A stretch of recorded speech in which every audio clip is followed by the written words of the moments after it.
We are gathered here today to mourn the loss of my beautiful ranunculus. She was beautiful. She was pink. She was vibrant. And her life was cut short by those son of a biscuit eater deer. Perfect time to do a farm update video for March.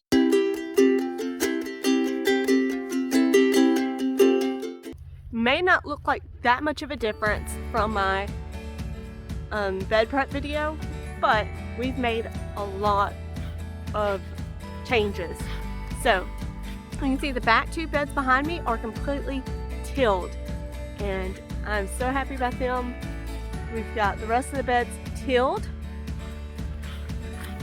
These back two beds are not ready to go yet. I've got some topsoil coming in hopefully tomorrow, and we'll cover those back two beds, and then they will be ready for planting, and they'll be ready for drip tape. Let's take a look along the back, which, by the way, my husband is the best husband ever, because I came home and he had finished tilling the extension to all these beds. Because at first they were 5 foot by 50 foot, and now they go all the way back to 60 foot. He added the extra 10 feet for me. But you can see it's all tarped in. See all the beds running. This back area is where the sunflowers are going to go. This is where all succession sunflowers. All sunflowers. Field of sunflowers. I've even got this bed right here, this first one. Sunflowers are sown. Some of them from Sunflower Selections. And they are already growing. Let's take a peek. There's one right there. Whoop whoop. And another. So I've got Peachy Keen, Autumn Beauty, Sunburst Eclair, all in this bed.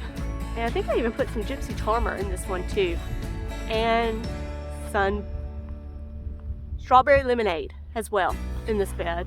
And then I got all my Snapdragons in. Look at them. All my happy, wonderful snaps are in this bed. I am going to sow some more. I've got a little bit further of the bed that I can go. So I will sow those in and get those going. They seem a whole lot happier, the ones that I just sowed in into the soil that's been tilled and heavily amended, versus these where I just did the auger and then dropped them in. I mean, they're coming. They are branching, which is good, but they're just not as tall as I wanted them to be. This is my flower bed, part of it last year. And I planted these, I believe these are dinner plate dahlias. I planted them. I watched Florette say, you know, pinch your dahlias, but I didn't finish watching the video. And I should have, because you don't pinch all dahlias. And these are some that you should not pinch, because they got about this high, and then I pinched them, and then nothing grew. Nothing grew, it just kept the bottom leaves, and that was it. So this year, since they came back, I'm not pinching them. I'm going to let them grow. I don't even remember what they look like. But yeah, don't pinch these, Jessie. Do not pinch these. I think after the season, I will dig these up and relocate them. But can't wait to see what they look like. My bachelor buttons are really thickly sown, and whew, they are bushy. I am ready for some blooms from these. My daffodils are in bloom, and they are beautiful. And I'm excited about these, because these are my, woo, it's on me. I don't know what that was. I think it might have been a love bug. A love bug, which is fine. But if it was a spider, I'm freaking out. Oh, there are a lot of love bugs. What's up with this? We had a freeze that should have like killed all of you. Ugh. Okay, sorry. And my, I don't know where the tag is. Pink champagne or something pink champagne daffodils are coming up, and they are getting ready to bloom, and they will be gorgeous. I will be swimming. This is me swimming in daffodils. I've I've got a wonderful coworker at work who is buying these from me. I sell them for $1 per stem. And if you have not checked out Nicole at Flower Hill Farms video, daffodils versus tulips for profits, then you really need to check it out. I 100% agree with her. You can't go wrong with daffodils if you're getting into the flower farming business, because these will just continue to multiply and come back every year. So I make my money back on them pretty much as soon as I sell one.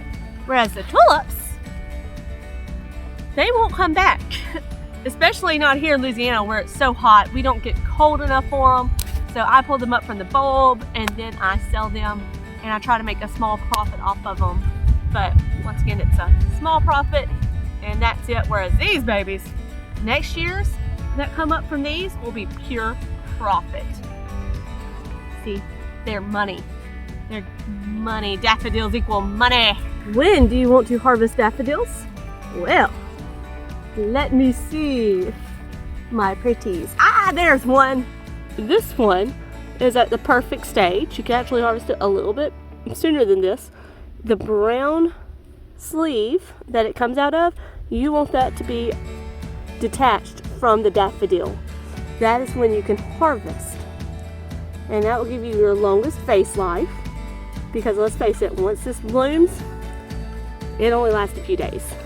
So ones like this, which are starting to open, I can go and harvest this, not a big deal.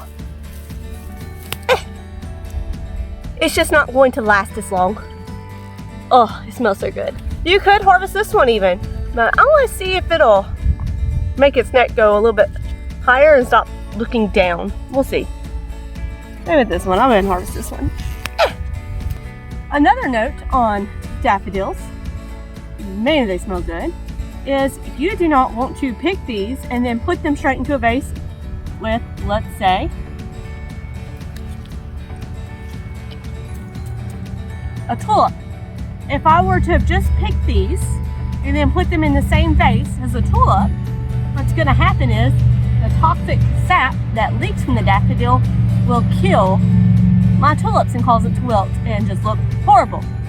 You can eventually put them together, but what you need to do is take your daffodils, which smell amazing, put them in their water, let them lose their sap for 24 hours, then you can put it in fresh water with another flower. Oh, this tulip smells amazing. I love tulips. I've got more tulips on order. Next year I'll know what I'm doing with tulips. No short tulips next year. I've got my plants here hardening off in the beautiful sunlight.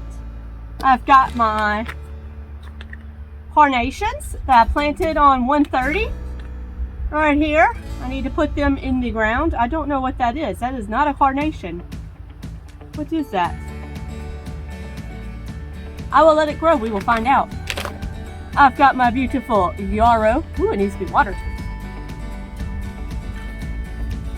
Which, guys, I left these out one night. I set them kind of right under the porch where the water falls off. I didn't know it was supposed to rain. It rained and it devastated. I mean, look at this one. It's broken. But I was able to save them. It was a very frustrating morning. I've got my beautiful V-Bobs. I've got my Scabiosa or pincushion flower, also needs water. And my larkspur, all hardening off, getting ready to go in the garden. Now where's my verbena that I've been hardening off? Why? It's in the garden. Let's go take a look. All right, so we've got drip tape all set up. I went ahead and did extra lines for these first two beds, more than I originally planned. I just didn't feel like it was getting enough water. And then I've got drip tape here, none in the last two beds because I still need to add more amendments. But this is verbena that I planted on 110, and it's finally in the ground and it looks happy. I think it's happy. And also, I don't know if you can see in the shot, I've got Shirley poppies out here too. They're all in the ground and ready to go. You can see my Dusty Miller. It is doing well. It's getting nice and big. Some of these, like maybe this one, I might have cheated and bought from Lowe's, but the rest of them are from seed. And then my Foxglove Camelot mix, is also coming up and doing better. It's getting a lot bigger. Right here is not much, but I do have my delphinium. It's starting to come back, look a lot better than it did. I've got my stock plants, and then I've got some classic romance bachelor buttons planted right there. I think I'm gonna go ahead and direct sow some more. Then I've got some Starry Night and Love in a Mist finally in the ground. It's looking a lot happier. Then I've got Bells of Ireland. They say I cannot grow this in Louisiana, but by golly, I'm going to try. I just transplanted it this week. We shall see what happens. This is all of the outside. Let's go take a look at what's going on inside the plants room. I saw this picture at Hobby Lobby and I had to have it. Isn't it gorgeous? So my eucalyptus is getting good. I've been hardening it off an hour or two outside every day in the morning. Y'all saw my basil. My aster is doing good. I got some status and some more pincushion. Or that could be Gumfrina. More Gumfrina. Chinese forget-me-nots. More aster. Jules de Vauban. And my Gumfrina. So we've got a lot going on the farm. I'm getting ready to start some marigolds because we're in the beginning of the video about my ranunculus. Apparently the scent of marigolds deer do not like. So I'm about to get some of those started and out there in the field. I think I'm going to surround the whole farm with marigolds, so maybe it'll stink so bad they'll stay away. Fingers crossed. If you're new to my channel, I'm a former plant killer, and I am on a flower farm journey trying to turn my black thumb of death into a green thumb of life and help other plant killers along the way. If you'd like to join me on this journey, be sure to hit the subscribe button, and I'll see you guys in the next one. Bye.